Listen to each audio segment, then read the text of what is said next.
So we've gone through the process of defining the assets, documenting, improving process. We've done the same for contacts throughout the organization and vendors. So what comes next? So now we're going to deploy software tools that are going to help us manage the environment. They're going to help us continue to do that discovery.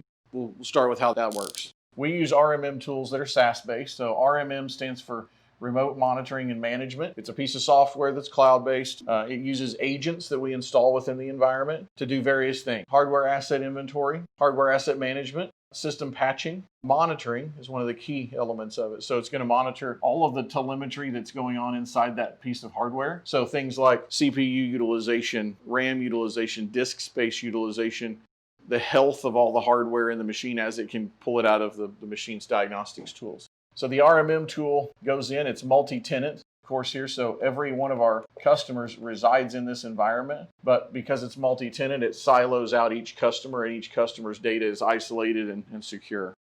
It can reach through firewalls into the network environment and as well into your SaaS environments. So we're going to do things on these external firewalls where we're going to start to monitor, we'll say the ISP link. You'll have a firewall here that sits on the outside of the network. And this is true for every branch office that you have, data center that you have, all those things. One of the things we do a little differently is we monitor all the way out to the first hop on the customer's network of the ISP. Hopefully there's multiple ISPs. But what that does for us is it tells us whether the problem resides with this device or whether the ISP has an outage. The ability to diagnose faster for us is really the value prop, because we know, let's go reach out to the carrier here instead of we're going to dispatch somebody out or call the technical point of contact at the site to verify that the equipment's online.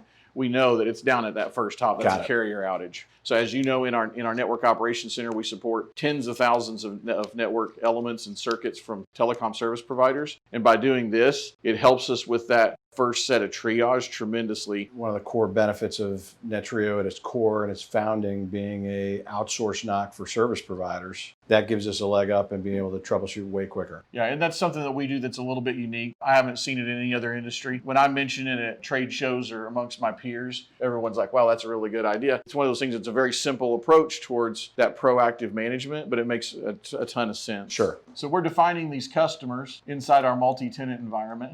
Okay, we'll say customer A, customer B, customer C.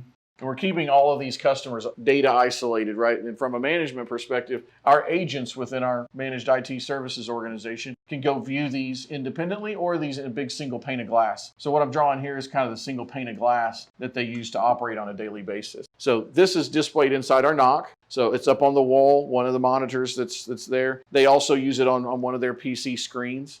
And it's basically relaying the telemetry out of these sensors that are deployed in this department. So we'll put a sensor here in the SaaS environment. We'll put a sensor here on a mobile device. We'll put a sensor here on a desktop computer. We'll put a sensor on all these assets within the branch office, right? The WAPs, the printer, the conference room peripherals, every one of these LAN switches, right? We're going to monitor all of that gear, and then we're rolling it up back to our RMM provider in the cloud. And then our RMM provider is drawing us a picture of what all that looks like within the customer's environment. So think about it like a grid. So what you see is, each one of those customers' assets are depicted inside these grids, right? And when you have an asset that goes down, it's going to show up red.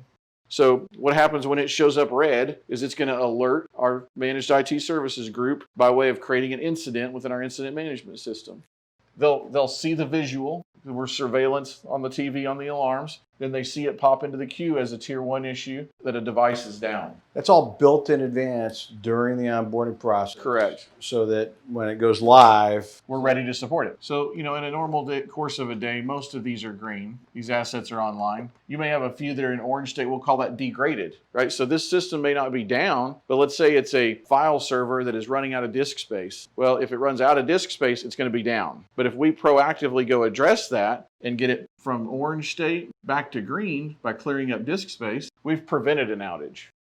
Inside of our RMM tool, we say we're defining specific thresholds to say, alert us when these systems get to 90% of disk consumption or stay at 95% of CPU utilization for longer than 3 minutes. So we can globally define policies about how to run multiple organizations And then once we go deploy the RMM tool, they inherit all those policies that we've applied as part of our best practices. So that's really step 3 in the deployment process, is deployment of the RMM tools. Some of those are focused on the network outside the firewall. Majority are focused, on SaaS environments, Office 365, Salesforce, Workday, whatever you're using, and then the LAN environment inside your offices.